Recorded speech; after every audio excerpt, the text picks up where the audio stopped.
शोभे सौम्यमुखारविन्दहसतु नेणेयमी वर्षता वाणी छे महिमा भरी मृदुवળી हय्ये हरि धारता योगी राज प्रमुख जी हृदयथी जेना गुणे રીજતા વંદો સંત મહંત સ્વામી ગુરુને કલ્યાણકારી સદા। શ્રી સ્વામિનારાયણ ભગવાનની જય। અક્ષર પુરુષોત્તમ મહારાજની જય। ગુણાતીતાનંદ સ્વામી મહારાજની જય। પ્રમુખ સ્વામી મહારાજની જય। પ્રગટ ગુરુ હરિ महंत स्वामी महाराजनी जय। सूरत अक्षरधाम महोत्सवनी जय। दरेक दिव्य हरिभक्तों ने धनुर्मास कथामृतना जय स्वामी नारायण। धनुर्मास महीनो पूरो थवामां हवे 3 दिवसनी वार छे। गई काले आपणे रविवारे पण ए अर्धबळिया काष्टना वचनामृतनुं निरूपण सांभळ्युं हतुं।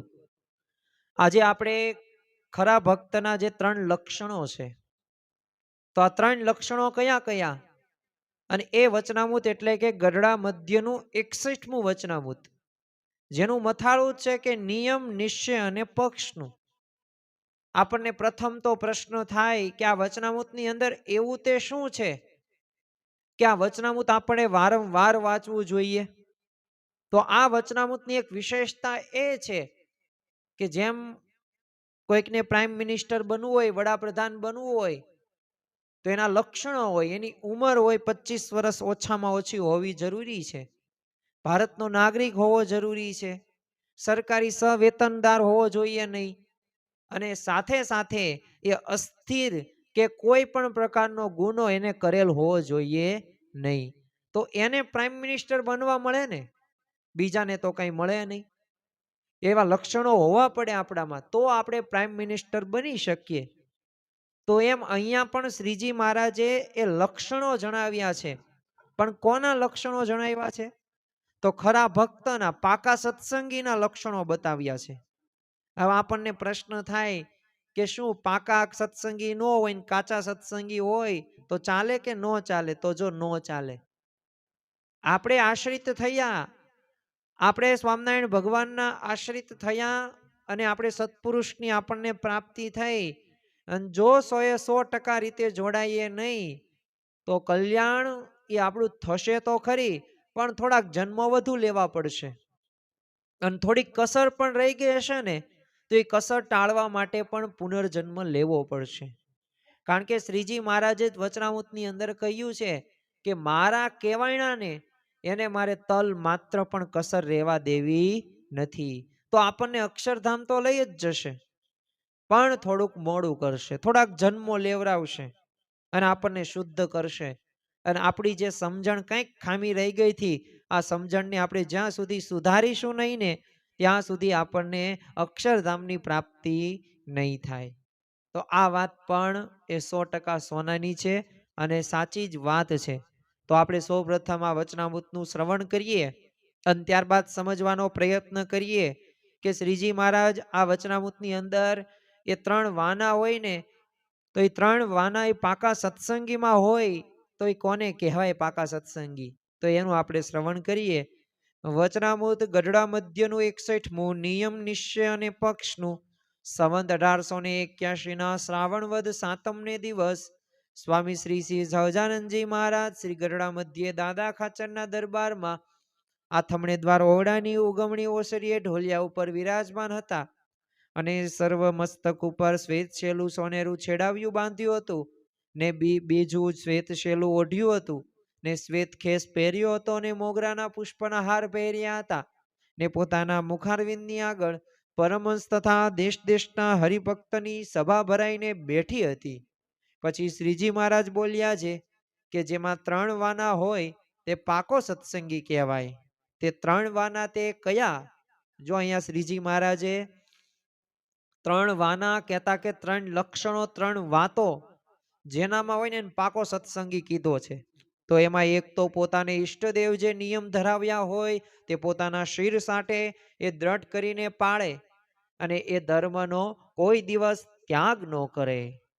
જો અહીંયા પ્રથમ શ્રીજી મહારાજ વાનું શું કહે છે આપણને? નિયમની વાત કરે છે.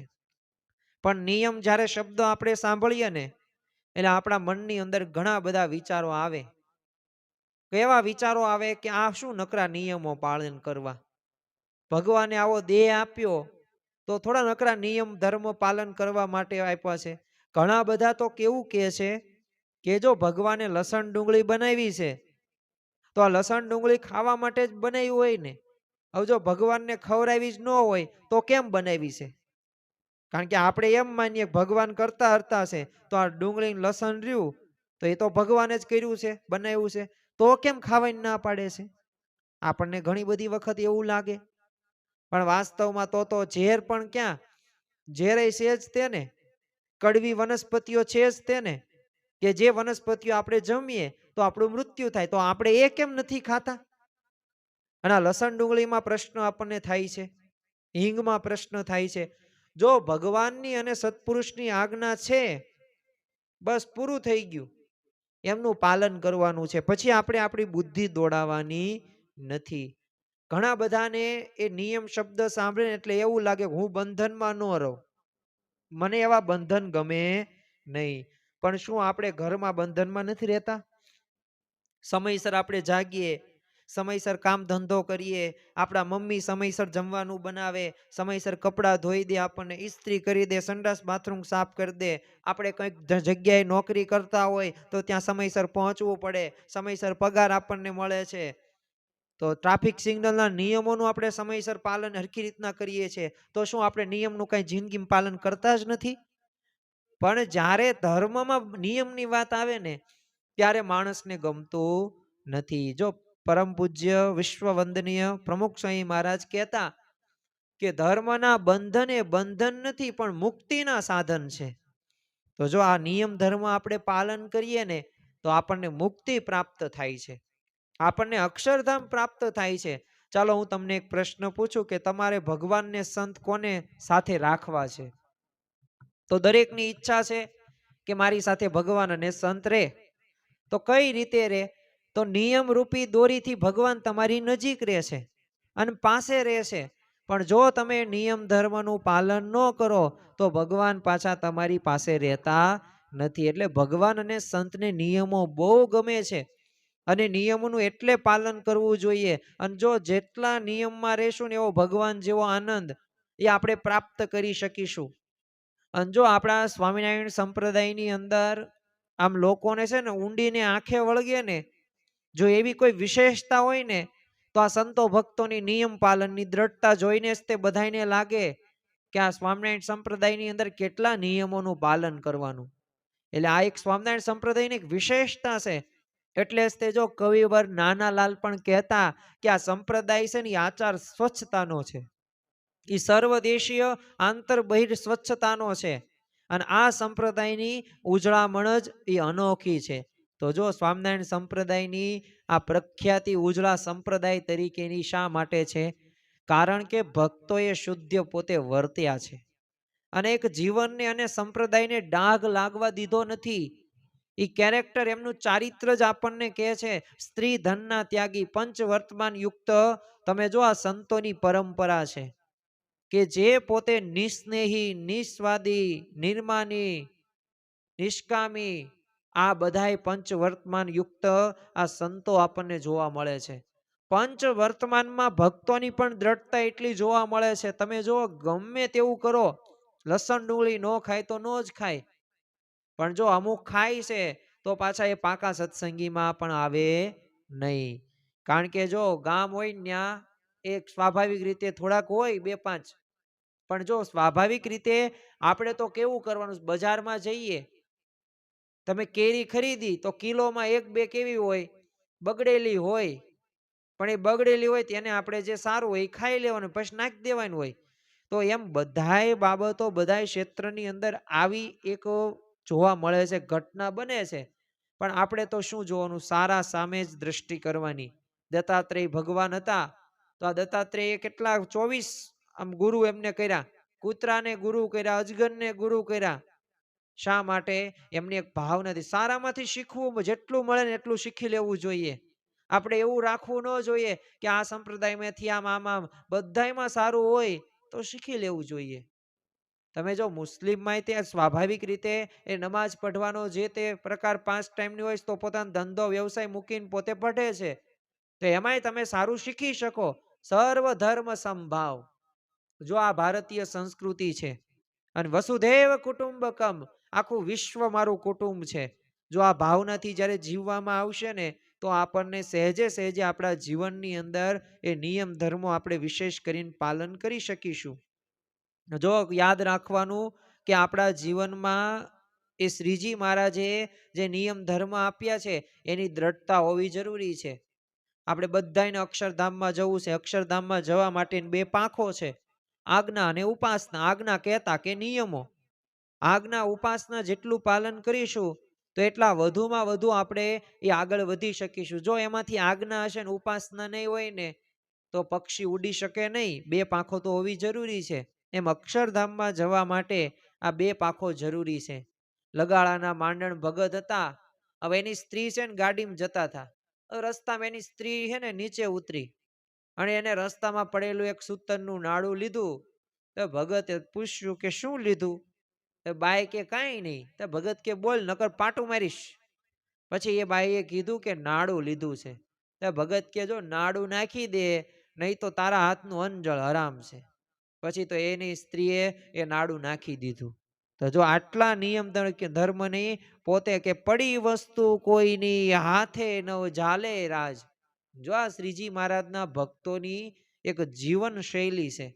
એક જીવનની અંદર એ પોતે એક વણાયેલો એક મુદ્દો છે. એક વાર છે ને છાણીમાં, હવે સ્વાભાવિક રીતે આપણને એવું લાગે કે કોઈ પણ જગ્યાએ જમણવારની અંદર બધા અલગ અલગ પ્રકારે આપણે જતા હોઈએ છીએ. તો હવે ત્યાં વાણિયાને ત્યાં છે ને જમણવાર હતો. એટલે દરમિયાન એ બધું કંઈક નજીકનું સગું બધું ગુજરી ગયા હતા એટલે જમણવાર બંધ રાખવો પડ્યો અને રસોઈની કાંઈ મંદી બધી પડી રહી. એટલે કોઈકે કીધું કે આ રસોઈ તો તમે છે ને અહીંયા સ્વાભાવિક રીતે ત્યાં કરો તો નહીં. એ કે નહીં, એમ નહીં, નિયમ એ નિયમ. એવો અમે કાંઈ એઠું કાંઈ એવું કાંઈ જમીએ નહીં. અમે તો સત્સંગીએ છીએ, ગાળ્યા વિનાનું પણ પાણી અમે ન જમીએ. તો પછી આ રસોઈમાં અણગળ પાણી વાપર્યું હોય તો જો વિચાર કરો કે એ પોતે નિયમ ધર્મ યુક્ત રહી શક્યા અને પાછા કેવા કેવા નિયમોનું પાલન કરે. જો સદગુરુ નિષ્કાન સ્વામી તે પોતે ત્યાગ અને વૈરાગ્યની મૂર્તિ.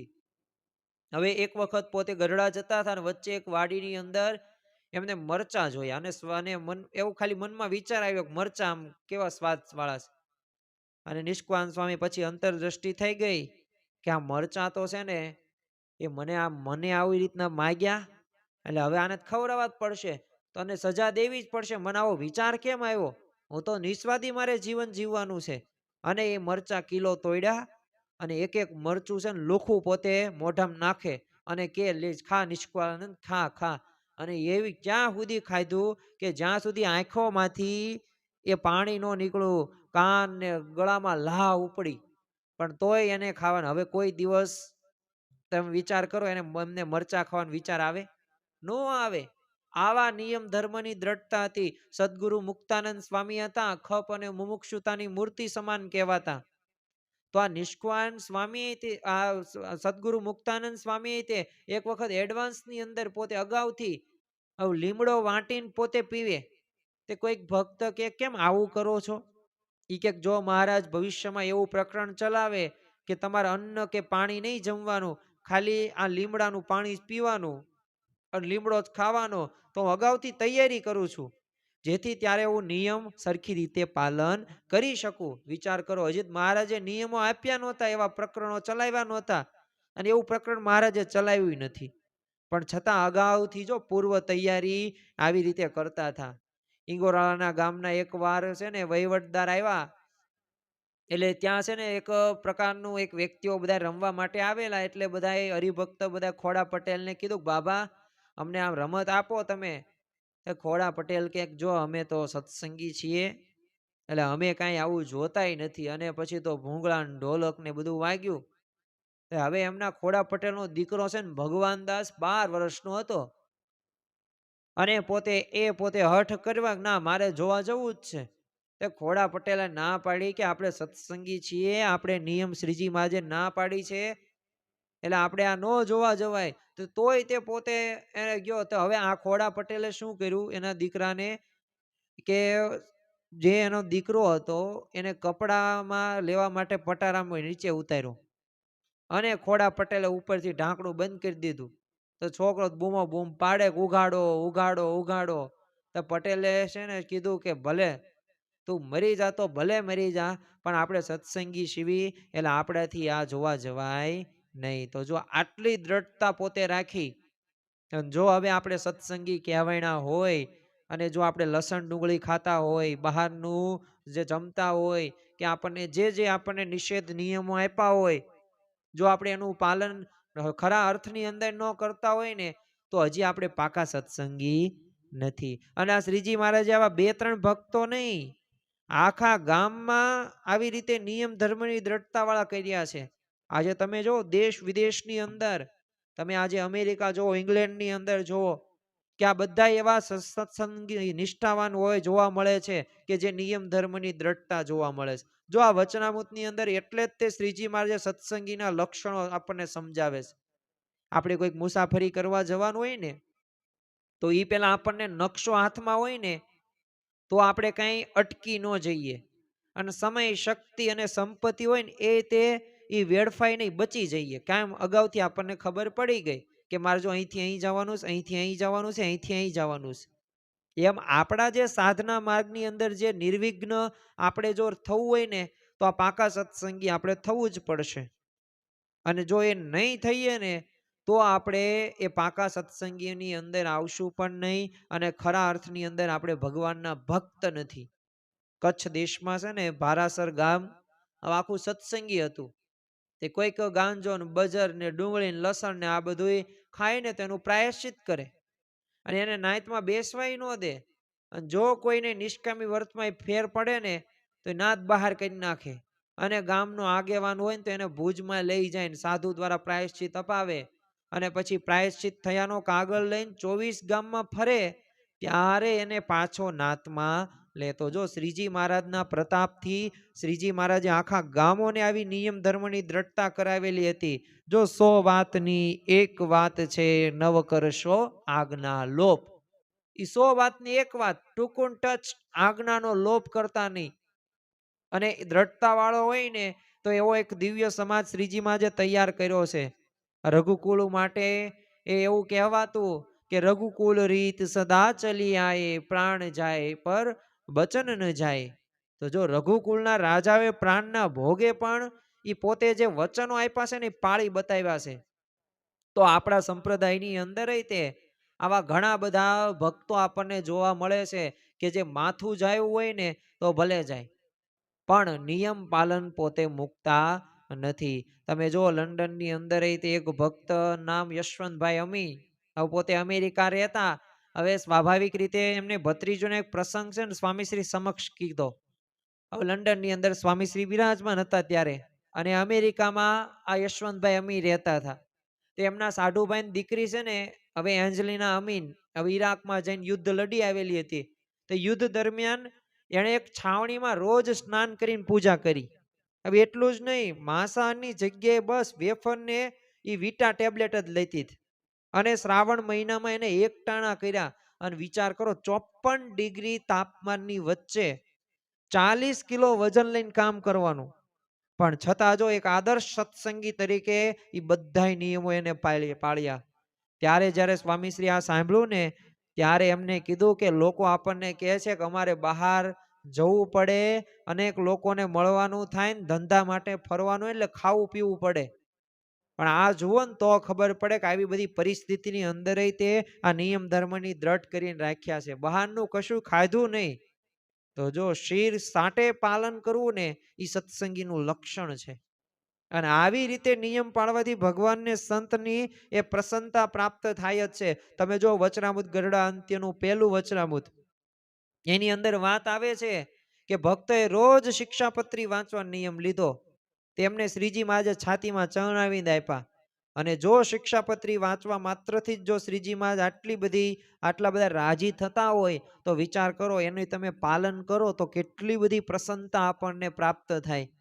અને એટલે જ તે સદગુરુ બ્રહ્માનંદ સ્વામીએ પણ લખ્યું છે, ટેક ન મેલે રે મરદ ખરા જગમાહી, ત્રિવિધ તાપ રે કેદી અંતર ડોલે નહીં, મોડું વહેલું રે નિશ્ચય કરી એક દિન મરવું, જગ સુખ સારું રે કેદી કાયર મન ન કરવું. અને જો આ જગની અંદર આપણે આવ્યા છીએ, જગતની અંદર, તો વેલા મોડા આપણે મરી જશું.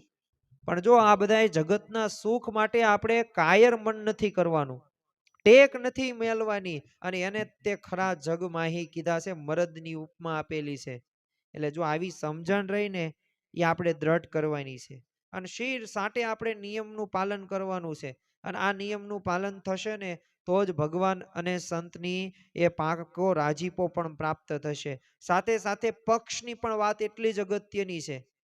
કારણ કે પક્ષ રો ને એ કઈ રીતે અગત્યનો છે કે આપણા જીવનમાં જો આપણને જે ભગવાન અને સંત મળ્યા, હવે એમના જે સંબંધમાં જે હરિભક્તો આવ્યા, તો હવે એમનો આપણે મન કર્મ વચને સમાગમ તો કરવાનો જ છે. આપણે ભક્તોની સેવા તો કરવાની જ છે, સંતોની, પણ સાથે સાથે પક્ષ પણ રાખવાનો છે. હવે પક્ષ એટલે શું? એક મત, એક રુચિ, બસ પરસ્પર મનમેળ હોય, પરસ્પર એકબીજાને આ મદદ કરવાની ભાવના હોય ને, આને પક્ષ કહેવાય. શ્રીજી મહારાજે જો ગરડા મધ્યના 60મા વચનામૃતની અંદર એમને આ પક્ષનો મહિમા જણાવતા કીધું કે જે ભગવાનના એ ભક્તની રક્ષા કરતા મરે કે ઘાયલ થાય ને, તો એના બ્રહ્મ હત્યાદિક પંચ મહાપાપ હોય ને એ બધાય મટી જાય. એવો ભગવાનના ભક્તનો પક્ષ રાખ્યાનો પ્રતાપ છે. તો જો આ ભગવાનના ભક્તનો આપણે પક્ષ રાખવો જોઈએ. ભલે આપણે સત્સંગમાં આવ્યા છે એટલે બધાય દિવ્ય જ છે, મુક્તો જ છે, જેમ ગઈકાલે આપણે સમજ્યા હતા એ વાત આપણે મનમાં દ્રઢ કરીને રાખવાની છે. અને જો ભગવાનના ભક્તોનો આવી રીતે પક્ષ કઈ હદ સુધી રાખવાનો, તો એની વાતય શ્રીજી મહારાજ ગઢડા અંત્યના 7મામાં કહે છે કે ભગવાનના ભક્તનો પક્ષ રાખતા આબરૂ વધો અથવા ઘટો, અથવા માન થાઓ કે અપમાન થાવ, અથવા દેહ જીવો કે મરો, પણ કોઈ રીતે ભગવાનને ભગવાનના ભક્તનો પક્ષ મૂકવો નહીં. તો જો આપણને માન મળે કે અપમાન થાય, આપણને લાભ થાય કે નુકસાન થાય, આપણે આગળ વધીએ કે પાછળ રહીએ, અરે આપણે મરીએ કે જીવીએ, પણ જો ભગવાનનો આ ભક્તનો પક્ષ રાખ્યો તો ભગવાન એમાં રાજી રાજીને રાજી જ છે. અને એ પક્ષ આપણે મૂકવાનો નથી. કારણ કે જેને ભગવાનના ભક્તનો જો આવો પક્ષ ન હોય ને, તો શ્રીજી મહારાજ વચનામૃત ગઢડા પ્રથમના 78માં વાત કરતા કહે છે કે જેને સત્સંગીનો પક્ષ ન હોય અને સત્સંગીને કુસંગીને વિશે સંભાવ હોય, તો ગમે તેવો સત્સંગમાં મોટો કહેવાતો હોય પણ અંતે જતા જરૂર વિમુખ થાય છે. તો જો આપણને સત્સંગીનો પક્ષ ન હોય અને ભક્તના ગુણ ન હોય ને, તો સત્સંગમાં આપણે ગમે ત્યારે વહી જઈએ, ખબર પણ પડે નહીં. તો જો આપણે આ એક ઘણો બધો એક વિવેક આપણને શીખવાડ્યો છે. આપણે ઘણા બધા એવા ઉદાહરણો જોઈએ છીએ, થોડાક દ્રષ્ટાંતો જોઈએ, જેથી આપણને ખ્યાલ આવે કે પક્ષ આપણે કેવી રીતે રાખવાનો છે. ધારીના એક સત્સંગી શેઠ હતા, રાઘવજી.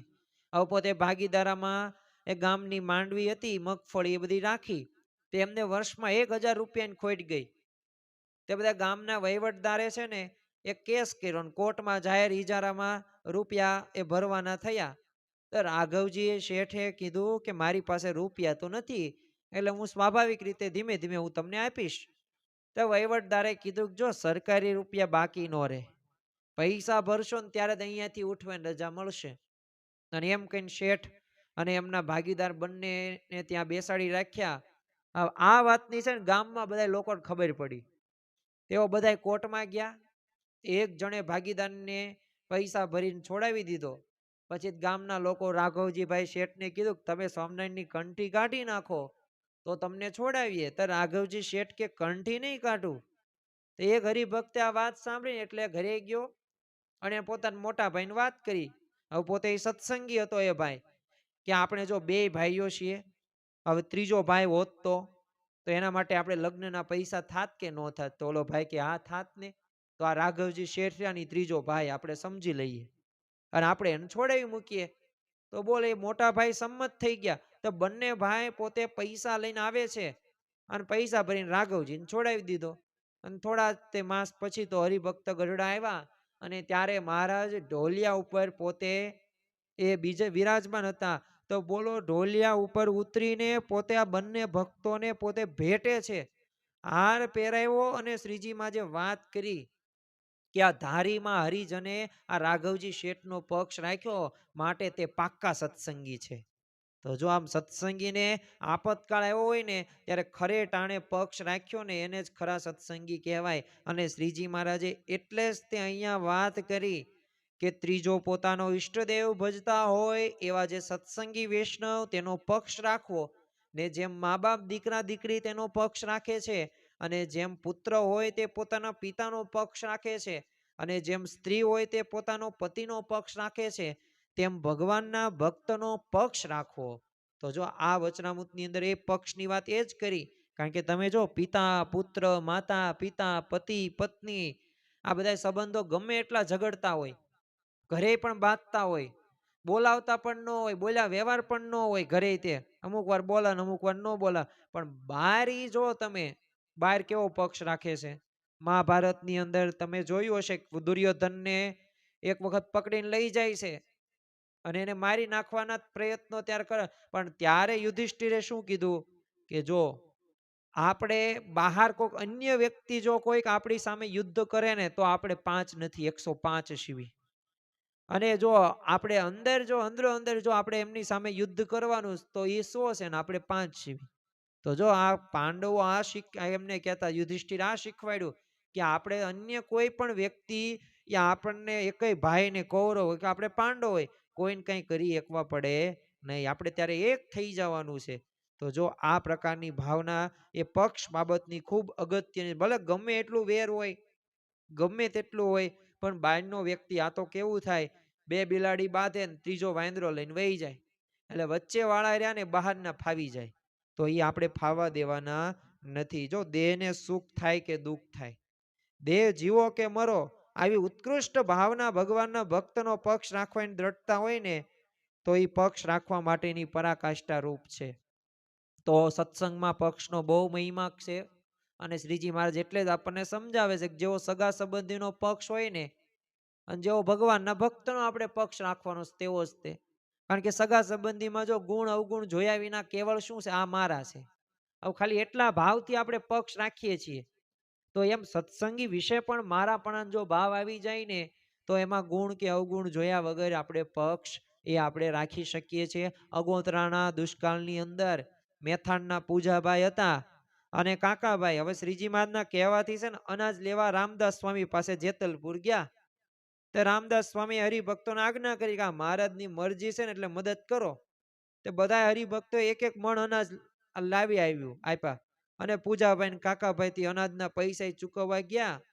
તે એક હરિભક્ત કે તમે જો મહારાજની આજ્ઞાથી આવ્યા છો માટે નાણાં લેવાય નહીં, અને તમે ભક્ત છો માટે તમને મદદ ન કરીએ તો અમારું કઈ ભક્ત પણ અમારું લાજે. તે પૂજાભાઈ તો પછી ભીની આંખે કીધું કે જો જુનાગઢ સુધી ફર્યો પણ સોનું દેતાય અનાજ ન મળે, એ તમે અમને એમ નામ આપ્યું. તો જો આ હરિભક્તોની પ્રત્યેની આવી હમદર્દી એટલે શું, તો પક્ષ. તો આ પક્ષ આપણે પણ રાખવાનો છે. ગાંધીનગરની અંદર 2004ની અંદર પ્રમુખ સાંઈ મહારાજ વિરાજમાન હતા.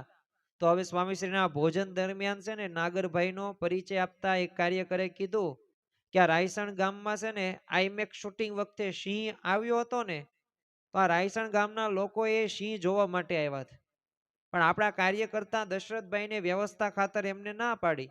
તો ગામના લોકો એને આ ગમ્યું નહીં, એટલે ગામના લોકોએ દશરથભાઈને કીધું કે ગામમાં આવજે, તારા ટાંગા ભાંગી નાખીશ. તે થોડા સમય પછી ગાંધીનગરના કાર્યકરોએ આ ગણપતસિંહજી અને અશ્વિનભાઈ રાયસણ ગામે જ્યારે સત્સંગ કરાવવા ગયા ને ત્યારે ગામના લોકોએ કીધું કે દશરથભાઈ કેમ ન આવ્યા, તો એમણે પૂછ્યું કે સ્વાભાવિક રીતે એનું કારણ તો પૂછ્યું, એટલે ગામના લોકોએ કીધું કે દશરથભાઈ અમારે છે ને ટાંગા ભાંગવાના છે. હવે આ કાર્યકર્તાએ પૂછ્યું પણ કેમ, એનું કઈ કારણ? એણે કીધું કે અમને સિંહ જોવા ન દીધો. તો ગામના 15-20 જુવાનિયા ભેગા થઈ ગયા. અશ્વિનભાઈ કંઈક સમજાવવા ગયા તો તેમણે કીધું કે જો તમે અમને સમજાવશો નહીં તો તમારા અમે ટાંગા ભાંગી નાખશું.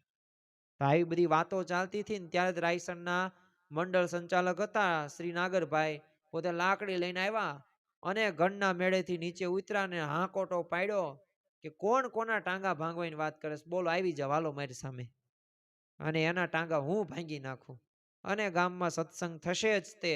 અને એમ કહીને પોતે લાકડી વીંજવા લાગ્યા. હવે જુવાનિયા તો આમનો જુસ્સો જોઈને પોતે ડરી ગયા અને એમ કીધું કે તો અમે ગમત કરતા હતા, અને બધાય વિખરાઈ ગયા. તો જો આ નાગરભાઈએ શુરવીરતા રાખી એટલે કાર્યકર્તાઓને કાર્યકરોનો પક્ષ રાખ્યો કહેવાય. બહુ ગમ્યું એમને. ત્યારે કોઈકે કીધું ગામ લોકોને ત્યાં તો સિંહ જોવા ન મળ્યો, પણ ગામમાં જ સિંહ જોવા મળી ગયો. અને આ સાંભળીને સ્વામીશ્રીએ પછી મસ્તક ડોલાવ્યું, પાછું સમર્થન આપ્યું. અને આ નાગરભાઈની આવી પક્ષની ભાવના હતી એ બદલ ખૂબ આશીર્વાદ પણ આપે છે. તો જો આવી રીતે એ પક્ષની અગત્યની વાત છે. હવે અહીંયા બીજું વાનું જે શ્રીજી મહારાજે આ વચનામૃતની અંદર કીધું છે, અને આ બીજો વાનાની અંદર પણ એ જ વાત આવે છે કે બીજો ભગવાનના સ્વરૂપને જે નિશ્ચય તે અતિશય દ્રઢપણે હોય, પણ તેમાં કોઈ સંશય નાખે તો સંશય પડે નહીં, અને પોતાનું મન સંશય નાખે તોય પણ સંશય પડે નહીં. તો એવો ભગવાનનો અડગ એ નિશ્ચય હોય છે. તો એ ત્રણ વાના જેમાં પરિપૂર્ણ હોય તેને પાકો સત્સંગી કહેવાય. અને હરિભક્તની સભાને મોઢા આગળ બેસીને આ હોય, બેસતો હોય ને બીજાને એમ જણાય કે એ મોટેરો સત્સંગી છે. પણ મોટેરાની તો એમ પરીક્ષા છે કે ગૃહસ્થ હોય તે તો પોતાનું જે સર્વસ્વ ભગવાનના ભક્તને અર્થે કરીને રાખે, અને સત્સંગને અર્થે માથું દેવું હોય તો દે, અને જે ઘડીએ પોતાના ઈષ્ટદેવ આજ્ઞા કરે તો તું પરમહંસ થા. તો તત્કાળ પરમહંસ થાય એવા જેના લક્ષણ હોય તે હરિભક્તની સભાને આગળ બેસે અથવા વાહે બેસે, પણ તેને જ સર્વે હરિભક્તોમાં મોટેરો જાણવો.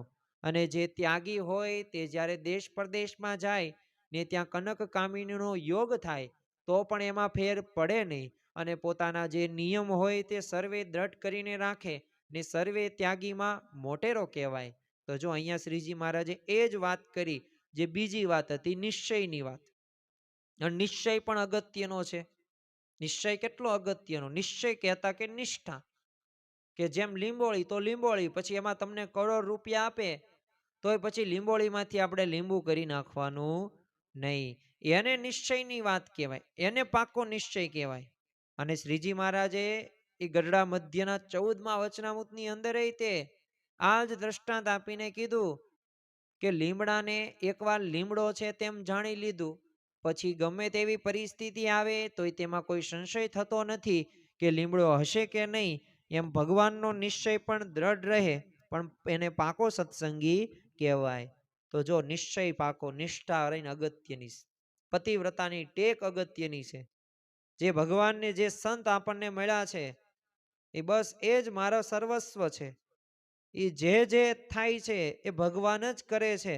જો આવી જ્યારે ભાવના આવી જાય તો પાકો નિશ્ચય આપણે ગણી શકાય. યોગીજી મહારાજે યોગી ગીતામાં લખ્યું છે કે આંબાના પાન ખરી જાય પણ આંબાનો નિશ્ચય જતો નથી. એમ ભગવાન અને સંતનો છે દ્રઢ નિશ્ચય હોવો જોઈએ. જો વાત રહીને સમજણમાં જ ઘણો બધો ફેર છે. આપણે ઘણું બધું કામ તો કરીએ છીએ, સેવાય કરીએ છીએ, નિયમ ધર્મ યુક્ત પણ જીવન છે, પણ નિશ્ચયની વાત આવે ને, નિષ્ઠાની વાત આવે ને, ત્યારે આપણને નિષ્ઠા જોવા મળતી નથી. જો નિશ્ચયમાં આપણે સમજવાનું શું છે કે શ્રીજી મહારાજ એ મને ભગવાનની પેવા પરમેશ્વર પરબ્રહ્મ પુરુષોત્તમની પ્રાપ્તિ થઈ. ગુણાતીતાનંદ સ્વામી મૂળ અક્ષર છે અને સત્પુરુષ મોક્ષનું દ્વાર છે. જો આ ઉપાસનાની વાત છે, જો આ નિશ્ચય અંતરમાં દ્રઢતા હોય તો સુખ દુઃખ પ્રસંગોમાં તે ક્યારેય તે બીજે આપણે એ ચોખા મૂકવા જવું પડે નહીં, એવું મન પણ ન થાય. અને જો આપણને જે ભગવાન સંત મળ્યા એ બસ એ જ આપણા પ્રારબ્ધ છે. એ જે કરે છે ને, અને જો ભગવાન તો અતિ દયાળુ છે, ભક્ત વત્સલ ભગવાન છે. એક તમે વિચાર કરો, જુનાગઢની અંદર બાઉદ્દીન હતો, પોતે કઠિયારો હતો, પણ ગુણાતીતાનંદ સ્વામીને ખાલી એક લાકડા આપ્યા અને એમની ઠંડી હતી એ દૂર કરી. અને આશીર્વાદ શું આપ્યા ગુણાતીતાનંદ સ્વામીએ કે હવે તાર લાકડા નહીં કાપવા પડે. અને તમે વિચાર કરો કે બાઉદ્દીન એ કઠિયારામાંથી પોતે પ્રધાન થઈ ગયો. આજે જુનાગઢની અંદર બાઉદ્દીન કોલેજ પણ છે, અત્યારે આપણને દેખાય પણ છે, ત્યાં સ્થાન પણ આપણે જોઈ શકીએ. તો જો આ સંતના એક આશીર્વાદથી શક્ય બને છે. તો જો આ ભગવાન આટલા દયાળુ છે, એ સૂળીનું દુઃખ કાંટે મટાડે ને, એવા ભગવાન અને એવા સંતની પ્રાપ્તિ આપણને થઈ છે. 2005ની અંદર મુંબઈની અંદર હવે બોરીવલીમાં રહેતા એક અરવિંદભાઈ કુંભણના ઘરે છે ને સ્વામીશ્રીના આશીર્વાદથી પુત્રનો જન્મ થયો. હવે જો કે જન્મ સમયે પણ આ પુત્ર કટોકટીની સ્થિતિમાં હતો અને જન્મ મરણ વચ્ચે ઝોલા ખાતો હતો. એટલે સ્વામીશ્રીને ફોન કરવામાં આવ્યો. એટલે સ્વામીશ્રી આશીર્વાદ આપ્યા અને પુત્ર બધું હેમખેમ પછી અવતર્યો. પરંતુ થોડોક મોટો થયો ને પણ પછી એની વાણી ખુલી નહીં. 5-6 વર્ષનો થયો તો બાળક 10% વધારે બોલી ન શકતો. તે સ્વામીશ્રીએ પણ આશીર્વાદ આપ્યા કે ધીરજ રાખો, બોલતો થશે તમતાર, અને ડોક્ટરની દવા કરાવજો. તે સ્વામીશ્રીની આજ્ઞાથી આ બધું કુટુંબે એ પછી સ્પીચ થેરાપી શરૂ કરાવી.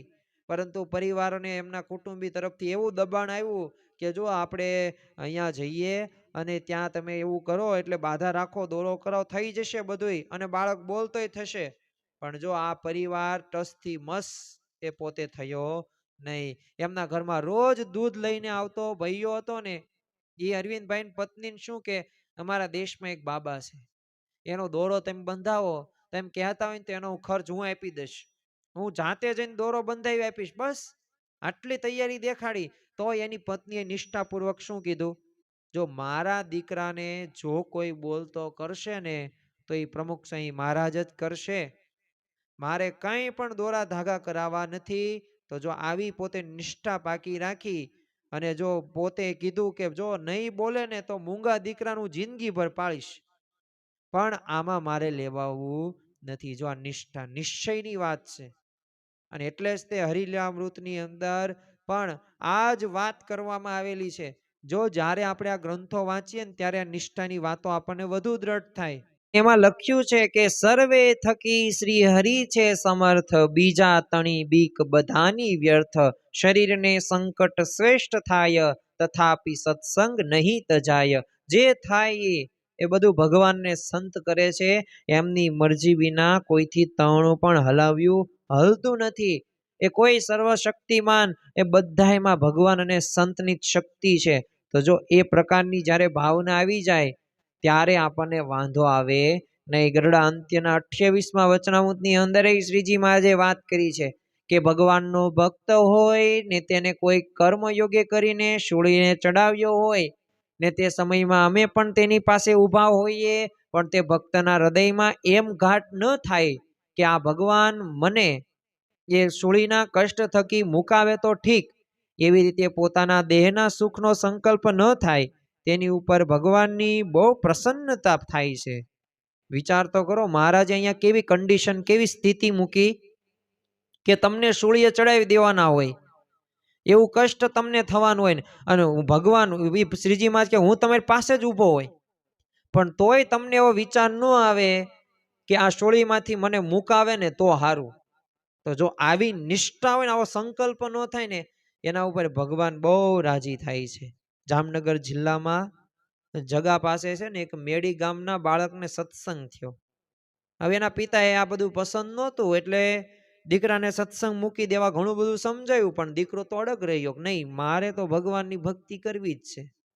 અને જો આ લોકની અંદર આપણે ભગવાનનું ભજન કરીશું ને, એ સ્વાભાવિક રીતે લોકોને ગમવાનું નથી. જો આ સંસારી જીવની અંદર એ આપણે બધાય તે માયામાં એટલા બધાય બંધાયેલા છીએ. તમે જો ફરવા જાઓ કુટુંબી સગા સંબંધીઓ સાથે, એ બધી ગામ ચર્ચા કરો, આડી અવળી વાતો કરો ને તો એને બહુ ગમશે. પણ તમે ક્યારે એવો અનુભવ કર્યો કે તમે કોઈક તમારા સગા સંબંધી કે તમારા વેવાય સામે કે તમારા માતા પિતા કે તમારા કોઈ પણ સગા સંબંધી સામે ભગવાનની વાતો કરીને એને ગમ્યું હોય? માણસને ભગવાનની વાતો સાંભળવી ગમતી નથી. પણ હા, તમે જો કોઈ ગ્રામ ચર્ચા કરો કે રાજકારણની વાતો કરો કે કોઈકના ઘરની આગી પાછી કરો ને તો એને બહુ ગમે છે. પણ એની ભગવાનના 1-2 પ્રસંગો કયો ને કે આ જો રામ ભગવાને આવી રીતે કર્યું, કેવું આજ્ઞા પાલક થયા, તમે જો શ્રી કૃષ્ણ ભગવાનનું, તો એને ગમતું નથી. આપણે ઘણા બધા પ્રસંગોની અંદર ઘણા બધા સગા સંબંધીઓના ઘરે ગયા હશું અને ત્યાં આપણે વાતો ચીતો કરતા પણ હશું, પણ ત્યાં કેવી વાતો થાય છે, લોકની વાતો, સંસારની વાતો, કે જેમાંથી ક્યારેય તે જીવ એ ભક્તિ માર્ગે આગળ વધવાનો નથી. પણ જો તેવી વાતોમાં બધાને રસ છે, પણ જ્યારે સત્સંગની વાતો, જ્યારે નિયમની વાતો, નિશ્ચયની વાતો, જ્યારે ભક્તિની વાતો આવે ને ત્યારે માણસને ગમતું નથી. તો જો આ લોકના તો બધાય જેટલા સગા સંબંધી છે ને એને તો આ બાહ્ય સુખ, સારું સારું જમવાનું, સારી સારી જગ્યાએ ખાવા પીવાનું, હરવા ફરવા જવાનું, સારું પહેરવાનું, ઓઢવાનું, બોલવાનું, ચાલવાનું, જોવાનું, મૂળ મનોરંજનની વાતો વાતો ને વાતો. પણ ભગવાન અને સંતની વાતો તો એમાં જીવને કંટાળો આવે છે, એવા શબ્દો એને સાંભળવા ગમતા નથી. એટલે મોક્ષ માર્ગે છે ને બહુ આપણે અજ્ઞાન શીવી, અને અજ્ઞાની જીવ ક્યારે જ્ઞાની થશે કે જ્યારે ભક્તિ માર્ગની અંદર આ સત્સંગની અંદર આવશે અને આ કથા વાર્તા હોય કે સંત સમાગમ હોય કે ભક્તો કે સંતોની સેવા જ્યારે કરશે ને ત્યારે એને ભગવાન સારી મતિ આપશે. જો આપણે જ આ કરવાનું છે, કર્મ માત્ર સ્વતંત્ર રાખ્યા છે ભગવાને. હવે આપણે કેવું કર્મ કરવું ને એ ભગવાને આપણા ઉપર છોડ્યું છે. તમે જો મહાભારતની અંદર પણ તમે જોયું હશે કે જ્યારે એ દ્રોણાચાર્ય આમ તો પોતે એક પાંડવો અને કૌરવોને વિદ્યાભ્યાસ શીખવાડ્યો, પણ આપણને ખ્યાલ છે પોતાનો ધર્મ, હવે એમની રીતે એ સાચા હતા કે ધૃતરાષ્ટ્ર રાજાએ મને સહારો આપ્યો, મેં એનું અન્ન ખાધું છે, તો મારે એની સામે પડાય નહીં. તો એ પોતાના ધર્મની રીતે સાચા હતા. સામા પક્ષે પાંડવો પણ પોતે ધર્મના રીતે સાચા હતા. પણ જો એ દ્રોણાચાર્યનું મૃત્યુ થયું તો એનું કારણ શું? તો એ પોતે ધર્મના પક્ષમાં નહોતા, અને ધર્મના પક્ષની અંદર નહોતા ને એટલે જ તે શ્રી કૃષ્ણ ભગવાને એક પ્રકારનું ત્યારે એક કર્મ કરવામાં આવે છે. પણ જો એ કર્મ પણ તમે જો કેવું સ્વતંત્ર રાખ્યું છે, તો એમાં જે પ્રકારની અશ્વત્થામાં એ મરાયણો, પણ નરવા કુંજરવા કીધું, પણ બહુ પાકું નહીં. પણ યુધિષ્ઠિરે, પણ જો યુધિષ્ઠિરે પણ એ કહ્યું ને તો પોતાની એક સેફટી, એનું કર્મ તો એ કર્યું જ હતું ને, પણ સામે એ દ્રોણાચાર્યનું પણ મૃત્યુ થાય છે. અને ત્યારે એવું લાગે આપણને કે આ તો કર્મ આમ થયું, પણ જો સ્વતંત્ર છે તો એમાં લોકની અંદર આ સ્વજનો કે સગા સંબંધીઓ રહ્યા ને ભગવાનની વાતો નહીં ગમે, સત્સંગની વાતો નહીં ગમે. તમે તિલક તિલક ચાંદલો, તમે નિયમ ધર્મનું પાલન કરશો ને તોય નહીં ગમે કે આ શું આ બધું દેખાડો કરવો. અને ભક્તિ તો પાછા અમુક શું કે છે, તો ભક્તિ અંતરમાં હોય. વાત સાચી, ભક્તિ અંતરમાં હોય, પણ અંતરમાં હોય ને તો જ બહારથી નિયમ ધર્મનું પાલન થાય. બાકી અંતરમાં ન હોય ને તો સાના માના તે ગમે ત્યારે ગમે તે જમી લેવાય, ગમે તે જોવાઈ જાય. એટલે અંતરથી ભક્તિનો રણકાર ક્યારે આવે કે જ્યારે આપણે ભગવાન સંબંધિત જ્યારે ક્રિયા કરીએ ને ત્યારે આવે. એટલે જેટલા જોડાઈએ ને એટલા આવીએ. જો ભગવાન આપણને ક્યારે ઓળખે, ચાલો આમ સામાન્ય દ્રષ્ટાંત હું તમને કહું, કોઈ કલેક્ટર હોય તમારા જિલ્લાનો, એ તમને ક્યારે ઓળખે? તમે એની ઓફિસમાં જાઓ, તમારો પરિચય આપો, જો હું ડોક્ટર છું, હું ટીચર છું, હું અબજો કરોડપતિ છું, મારે આ વ્યવસાય ચાલે છે, આ ફેક્ટરી છે, આટલું વર્ષે ટર્ન ઓવર થાય છે. એક વખત જાઓ નહીં, 2-3-4 વખત જાઓ, 1-2 વખત ફોને કરી દો. પછી એ કલેક્ટરને તમે પૂછો કે કલેક્ટર સાહેબ મારે આ થોડું કામ છે તો તમે કરી દો તો સારું. અને એથિક્સ નીતિમત્તા વાળું જ છે, હું ગેરકાયદેસર કરાવવાનું કહેતો નથી. તો એ કલેક્ટર તમને ઓળખશે, પછી તમને કઈ પૂછશે નહીં, બધું એ જોશે કે આ બરોબર છે, ચાલો કરી દઈએ. પણ તમે કલેક્ટર પાસે જાવ જ નહીં તો તમને ઓળખે? ન ઓળખે. બસ એવી જ રીતે ભગવાનના મંદિરમાં જવું જઈએ ને તો ભગવાન આપણને ઓળખે. બાકી વરમાં આઘા રોડમાંથી દર્શન કરતા હોય ગમે તે મંદિરમાં, નમાવતા હોય માથું, તો એમ કઈ ભગવાનને યાદ રહે નહીં. એટલે ભગવાન આગળ જશો ને તો આપણે પછી પ્રશ્નો જ્યારે પ્રાર્થના રજૂ કરવી ને તો એ સાંભળે, બાકી સાંભળે નહીં. તો આપણે એમના સંબંધમાં આવવું પડશે, એમના કોન્ટેક્ટમાં આવવું પડશે. અને કળયુગની અંદર તો એક મોટામાં મોટું વાક્ય છે ને કે ઓળખાણ એ મોટી ખાણ છે. એટલે આપણે ભગવાન અને સંતની ઓળખાણ કરવાની છે. અને જો earth is round no corners, પૃથ્વી ગોળ છે, એને કોઈ ખૂણો નથી. તેમ ગમે ત્યાં સારું કામ કર્યું હશે ને ભગવાનને ખબર જ છે, ભગવાન તમારી નોંધ લે જ છે. તમે કેવી ભાવનાથી સેવા કરો છો, કેવી ભાવનાથી એ તમે ભજન ભક્તિ કરો છો ને બધુંય જોવે છે. કારણ કે ભગવાન આ માટે તો એ આપણને સત્સંગ આપ્યો છે, પણ હવે પછી આપણે સાના માના ગમે એ કરતા હોય અને તમે એમ માનતા હોય ના ના ભગવાન તો કાંઈ જોતા નથી, એવું તો એ નહીં. તમે જે ખરેખર તમે ભગવાનને ઓળખ્યા નથી. એટલે ભગવાન તો બધુંય જાણે છે. એટલે જે દ્રઢ નિશ્ચય વાળો હોય ને તો એને પોતાના ઈષ્ટદેવને વિષય પતિવ્રતાની ટેક હોય છે. અને આવા ભક્તનું લક્ષણ જણાવતા તે તમે જો વચનામૃત ગઢડા મધ્યનું 5મું, તેમાં શ્રીજીમાં જે વાત કરી પોતાના ઈષ્ટદેવનું કોઈ ઘસાતું બોલે તે ઠેકાણે કાયર થઈને ગળી જવું નહીં, અતિશય શૂરવીર થઈને જવાબ દેવો, પણ પાજી પળાવની છાયામાં ભગવાનના ભક્તએ દબાવવું નહીં. તો જો આ એક પ્રકારની એ ભાવના આપણા જીવનની અંદર રાખવાનું છે. એમ આ બાળક હતો ને જે આપણે વાત કરતા હતા બાળકની, તો પોતે અડગ રહ્યો તો છેવટે બાપે શું કર્યું, દીકરાને ગાડામાં જોતરે બાંધીને ગાડું ઉતારી મારી નાખ્યું. પણ મરતા સુધી દીકરાએ સ્વામિનારાયણનું નામ ન મૂક્યું. તો જો હરિજન ગાતા દુરીજનિયાનો ધડક મનમાં ન ધારીએ, શિરને સાંટે સ્વાછો સ્વાછે સુંદર વન સંભારીએ. આ કહેવાય નિશ્ચય. અને એ બાળકને એમ ન થયું કે આ ભગવાને મારી રક્ષા કરવા આવતા કેમ નથી. તે શ્રીજી મહારાજ સાથે જ સાચે ભગવાન હશે કે નહીં હોય એવાને શંકા ન થઈ. કેમ? એને પાક્કો નિશ્ચય થઈ ગયો. જ્યારે શ્રીજી મહારાજને આ વાતની જાણ થઈ ને ત્યારે કહ્યું કે આ ભક્ત તો એ પ્રહલાદ કરતા પણ આગળ નીકળી ગયો. કારણ કે પ્રહલાદની તો રક્ષા ભગવાને કરી અને આની તો રક્ષા ન થઈને પોતે હરાયણો મરાયણો, તોય તે એને ભગવાનનું નામ ન મૂક્યું. તો જો આવા ભક્ત આપણે એ થવાનું છે. સાવરકુંડલા પાસે છે ને એક ઝીંઝોડા ગામ છે, ત્યાં એક ઉગા ચાંદુ નામના છે ને શ્રીજી મહારાજના એકાંતિક ભક્ત રહેતા. તે એકવાર તેઓ ગામને પોતે ચોરે બેઠા હતા તો ત્યાં એક છે ને વ્યક્તિ હવે ગઢડાથી આવ્યો. હવે પોતે નવીન સમાચાર આપવા માટે ઊભો થયો. એટલે વ્યક્તિએ કીધું જો શ્રીજી મહારાજ તો છે ને જાદુગર છે, દાદા ખાચરની 4 બહેનો લઈને ગયા છે અને કઈ પત્તો જડતો નથી.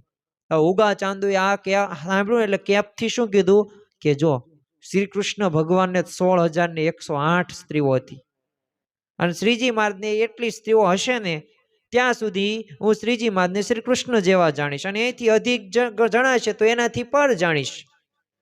તે બધી એ વ્યક્તિએ બીજી વાત કરી, આ સ્વામિનારાયણના સેવક હોય ને એને શ્રીજી મહારાજ એના કંઠમાં આ રુદ્રાક્ષનો પારો બંધાવે છે. ઉગા ચાંદુ કે એ તો પવિત્ર કહેવાય અને 3 વર્ણના માણસો ધારણ કરી શકે. અને કદાચ જો સ્વામિનારાયણ ભગવાન એવી આજ્ઞા કરે ને કે સૂકું ખાંસડું દોરી પુરોવીને કંઠમાં ધારણ કરવાનું તો એ હું કરીશ. અને આ ઉગા ચાંદુ તો થોડા ભાવમાં આવીને કીધું કે હવે જો તું કઈ બોલો ને વાંકું કઈ તો તારું મસ્તક ઉડાડી દઈશ. હમ તો એક સહજાનંદ ગાવે, અમારે મન સ્વામી નારાયણ ન દૂસરો ન ભાવે. અને શ્રીજી મહારાજે આ જ લોયાના 3જા વચનામૃતની અંદર વાત કરી છે કે જેને ભગવાનને સંતનો નિશ્ચય હોય તેથી ભગવાન અને સંતને અર્થે શું ન થાય. એને અર્થે તો લોકલાજનો ત્યાગ થાય, ધનનો ત્યાગ થાય, સ્ત્રી પુરુષનો ત્યાગ કરે, પુરુષ સ્ત્રીનો ત્યાગ કરે અને સુખનો પણ ત્યાગ કરે. તો જો આ ભગવાન અને સંતને અર્થે શું ન થાય, પણ મહાત્મ્ય જ્ઞાને યુક્ત નિશ્ચય હોવો જરૂરી છે. અને આવી નિષ્ઠા હોય, આવી નિશ્ચયની દ્રઢતા ક્યારે થશે તો અંત્યનું 27મું વચનામૃત.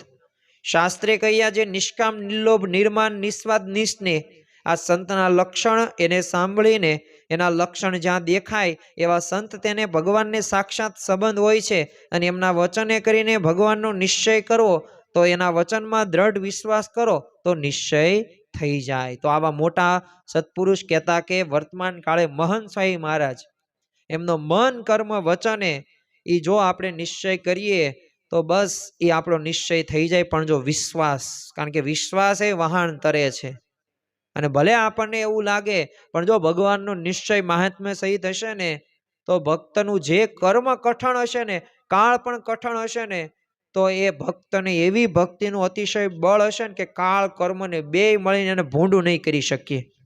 પણ જો નિશ્ચય એ દ્રઢ હોવો જરૂરી છે. એટલે આ વચનામૃતની અંદર શ્રીજી મહારાજે સ્પષ્ટ આપણને આ 3 વાના કહી દીધા. અને શ્રીજી મહારાજ આગળ આ વચનામૃતની અંદર પણ એ સ્વાભાવિક રીતે ઘણી બધી વાતો કરે છે. પણ આજે આપણે નિયમ નિશ્ચય અને પક્ષની વાતો સમજવી છે. અને છેલ્લે એક વાત કહીને આજનું પ્રવચન આપણે કથામૃત પૂરું કરીએ તો જો જે પણ એ સત્સંગી કહેવાય ને એને સત્સંગનું જેવું છે ને એવું સુખ ક્યારે આવે? તો આ 3 વાના હોય ને તો જ આવે, નિયમ નિશ્ચય અને પક્ષ. બાકી તો જો કાચા માટલામાં પાણી કઈ ઠંડુ ન થાય એવું આટલું માટલું પછી ભાઈ ફસકી જાય. ક્યારે સત્સંગમાંથી આપણે પડી જઈએ ને ખબર ન પડે. જો તમે 100 માળની બિલ્ડિંગ્સ હોય પણ પાયા કેટલા પાતાળે ઊંડા નાખ્યા હોય, ત્યાર 100 માળની બિલ્ડિંગ્સ બને ને. એમાં બધા પાયા કહેવાય, નિયમ નિશ્ચય અને પક્ષ. અને આ ત્રણેય વસ્તુ હશે ને તો અવશ્ય આપણે ભગવાન અને સંતનો મન કર્મ વચને સમાગમ કરી શકીશું અને આપણને ખરેખરી પ્રતીતિ આવશે. ગઢડા મધ્યના 34મા વચનામૃતની અંદર શ્રીજી મહારાજે વાત કરી છે અને નિયમની કેટલી અગત્યતા વાત કરી છે કે જેવો મને આનંદ છે ને એવો તમારે જો આનંદ પ્રાપ્ત કરવો હોય ને તો મેં જે નિયમો આપ્યા છે એનું પાલન કરજો. અને એ પાલન કરશો નિયમો એટલે તમને એવો કેફ આવશે, એવો આનંદ આવશે. જો ભગવાન જેવો આનંદ કોને ન જોતો હોય? બધાને જોતવો હોય. તો આ માટે જરૂરી શું છે? નિયમ નિશ્ચય પગ. જો કઈ ભેળસેળ પાસ નથી કરવાય. 32 ભાતના પકવાનો હોય સારામાં સારા, અને તમે ઢોસા, દાબેલી, પાણીપુરી, 5-7 જાતના શાક હોય, આમ 32-33 પ્રકારની આઈટમ્સ હોય અને જમવાની તૈયારી કરો અને હું એક મુઠ્ઠી ભરીને કાંકરા નાખી દઉં, ધોઈને નાખી દઉં તો તમને ભાવશે? નહીં ભાવે. બસ એમ આપણને આ સુખ નથી આવતું ને તો કંઈક તો અંદર ભળેલું છે, ભેળસેળ છે. ભેળસેળ વાળું દૂધ કે માખણ કે ઘી પણ ભાવે નહીં. અને ગમે એટલું તમને સારું કે આહા જો લાડવા આવા બને પણ ખાવ ખબર પડે કે આમાં ભેળસેળ છે, આમાં તો બધું આવું નકલી ઘી બધું નાખ્યું, તેલ નાખ્યું. તો જો ભેળસેળ વાળું નહીં. એમ જો સત્સંગી થવું હોય ને તો પાકું થવાનું, અધ કચરું નહીં ચલાવવાનું. અધ કચરું કરશો ને તો એ સુખ આવવાનું નથી. અર્ધ બળિયા કાષ્ટની જેમ ગઈકાલે આપણે જોયું એમ એ બસ ધૂંધવાયાત કરવાનું છે. એમ સુખ રાતે નહીં આવે, દિવસે નહીં આવે, ભજન ભક્તિમાં નહીં આવે, કથા વાર્તામાં નહીં આવે. પછી પરાયણે સેવા થશે, પરાયણે ભક્તિ થશે, પછી પરાયણે કરવી ને તો એમાં કઈ સુખ કે બરકત પણ આવે નહીં. કારણ કે મન હોય ત્યાં તો માળવે ચડાય, આવી ગુજરાતીમાં કહેવત છે. તો એમ નિયમ નિશ્ચય ને પક્ષ હોય તો એ મન સાથે, કર્મ વચન સાથે એ આપણે પાલન કરવાનું છે અને ભગવાનનો રાજીપો પ્રાપ્ત કરવાનો છે. તો આજના દિવસે મહારાજ સ્વામીના ચરણોમાં પ્રાર્થના કરીએ કે આપણા જીવનમાં પણ આ નિયમ નિશ્ચય અને પક્ષ એ પાકા સત્સંગીના જે 3 વાના 3 લક્ષણો જણાવ્યા છે ને એ આપણે આત્મસાત કરીને અને ભગવાન અને સંતને રાજી કરી શકીએ. એ જ આજના દિવસે પ્રાર્થના. શ્રી સ્વામિનારાયણ ભગવાનની જય.